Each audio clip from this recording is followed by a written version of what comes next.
જી નમસ્કાર, હું ટીઆર જાદવ. અમારી ચેનલ ટીઆર એજ્યુકેશનમાં ફરીથી એક નવા વિડીયોમાં તમારું સ્વાગત છે. મિત્રો, આજે આપણે વાત કરીશું એએમસી અમદાવાદ મ્યુનિસિપલ કોર્પોરેશનમાં સહાયક ટેકનિકલ સુપરવાઇઝર લાઇટમાં ભરતી આવી છે, તો તેના વિશે આજે આપણે ચર્ચા કરીશું.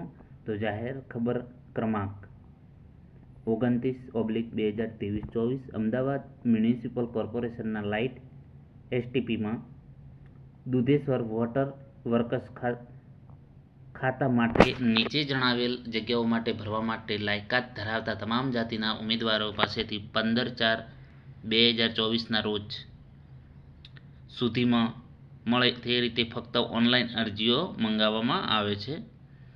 તો મિત્રો, જગ્યાની વાત કરીશું. સહાયક ટેકનિકલ સુપરવાઇઝર લાઇટ કુલ જગ્યાઓ 26 છે, જેમાં કેટેગરી વાઇઝ તમે જોઈ શકો છો. અહીં નોંધમાં લખ્યું છે દિવ્યાંગ અનામતની હાલ 3 જગ્યાઓ છે જે કેટેગરીમાં સમાવવાની રહેશે. હવે લાયકાતની વાત કરીશું. બી ઇલેક્ટ્રિકલ મિકેનિકલ અથવા તો ડિપ્લોમા ઇલેક્ટ્રિકલ અથવા તો મિકેનિકલ લાયકાત હોવી જોઈએ.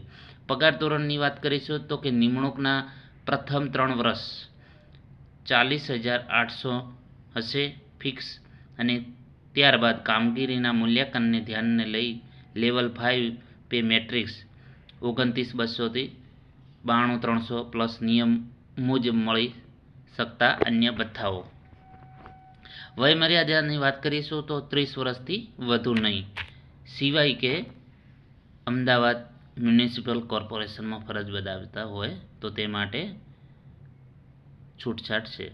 હવે ઓનલાઈન અરજી કરતી વખતે ઉમેદવારોએ શું ધ્યાન રાખવું, તો તેના અહીં સૂચનાઓ આપેલી છે. તો મિત્રો, વાત કરીશું કે મ્યુનિસિપલ બોર્ડ ઠરાવ ક્રમાંક નંબર 597 તારીખ 30/10/2023 અનુસાર બિન અનામત વર્ગના દિવ્યાંગ વર્ગ સિવાયના ઉમેદવારો અરજી દીઠ ₹500 છે, જ્યારે અધર માટે અરજી દીઠ ₹250 છે. હવે દિવ્યાંગજન વર્ગના ઉમેદવારોએ અરજી ફી ભરવાની રહેશે નહીં, અને ઓનલાઈન ફી જે 25/4/2024 પહેલાં ભરવાની રહેશે. છેલ્લી તારીખ છે.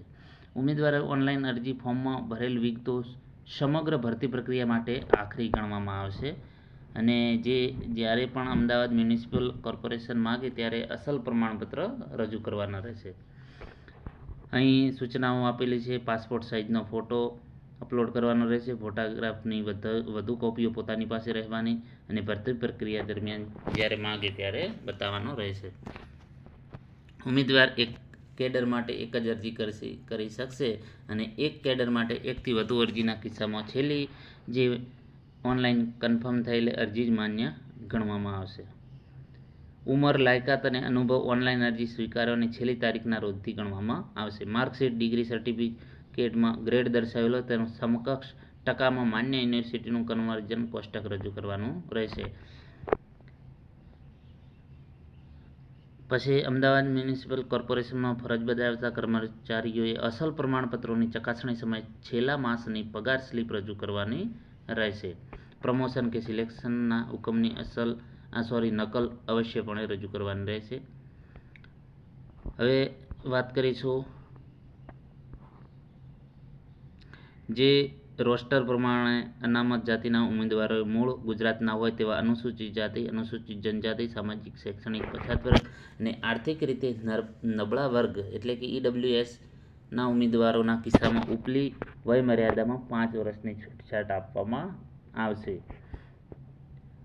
ગુજરાત રાજ્ય સિવાયના અન્ય રાજ્ય દ્વારા ઇસ્યુ કરેલ ઉપરોક્ત જાતિના સર્ટિને આધારે અનામત અંગેનો કોઈ લાભ મળવાપાત્ર રહેશે નહીં. મહિલા ઉમેદવારોને ઉપલી વયમર્યાદામાં 5 વર્ષની છૂટછાટ આપવામાં આવશે. મહિલા ઉમેદવાર જો તેમના પિતાના બદલે પતિના નામે અરજી કરવા માંગતા હોય તો તેમણે લગ્ન રજિસ્ટ્રેશનની નકલ અસલ પ્રમાણપત્રોની ચકાસણી સમયે ફરજિયાતપણે રજૂ કરવાની રહેશે. એના પછી મિત્રો વાત કરીશું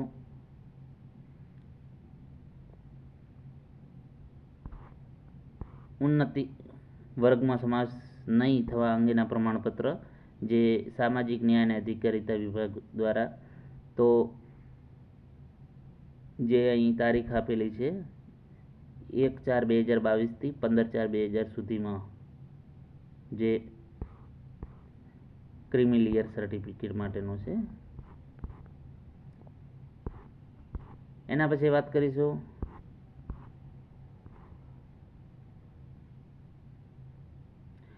જો ઉમેદવાર નિયત સમયગાળા દરમિયાન ઇસ્યુ થયેલ નિયત નમૂનાનું પ્રમાણપત્ર રજૂ કરેલ નહીં હોય તો તેની અરજી અમાન્ય ગણવામાં આવશે અને તેઓ બિન અનામત જગ્યા સામે પણ વિચારણા લેવામાં આવશે નહીં, જે તમે ધ્યાનમાં રાખી શકો છો.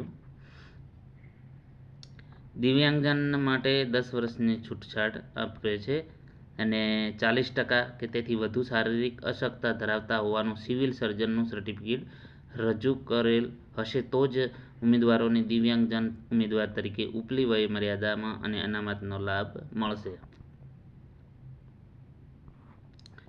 એના પછી મિત્રો વાત કરીશું તો જે ઉમેદવારોએ ભરતી પ્રક્રિયા અંગેની જાણકારી માટે વેબસાઇટ છે અમદાવાદ મ્યુનિસિપલ કોર્પોરેશનની www.ahmedabadcity.government પર જઈને તમે સંપૂર્ણ માહિતી મેળવી શકો છો મિત્રો.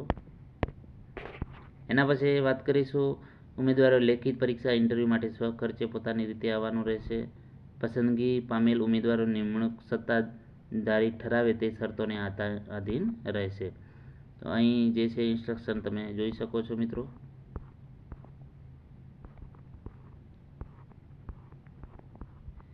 ઓનલાઈન અરજી ફી અને તેની રસીદ અંગેની સૂચનાઓ. તો મિત્રો બિન અનામત વર્ગના અને અનામત જાતિના ઉમેદવારો માટે તો બિન અનામત માટે 500 રૂપિયા છે, જ્યારે અનામત માટે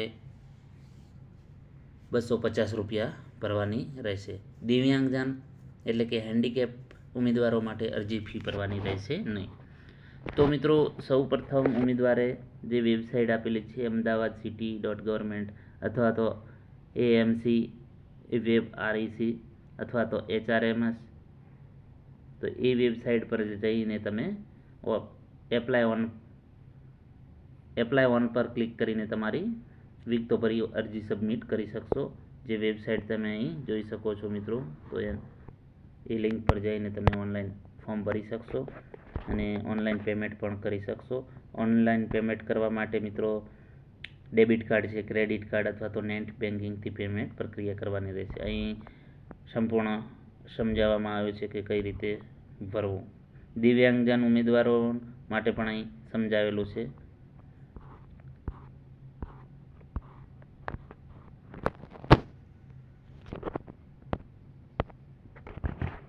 એના પછી વાત કરીશું મેન્યુઅલ રિક્રુટમેન્ટ કઈ રીતે તમારે યુઝર કઈ રીતે તમારે ફોર્મ ફિલઅપ કરવું. તો અહીં આપેલું જ છે, તમે અહીં જોઈ શકશો.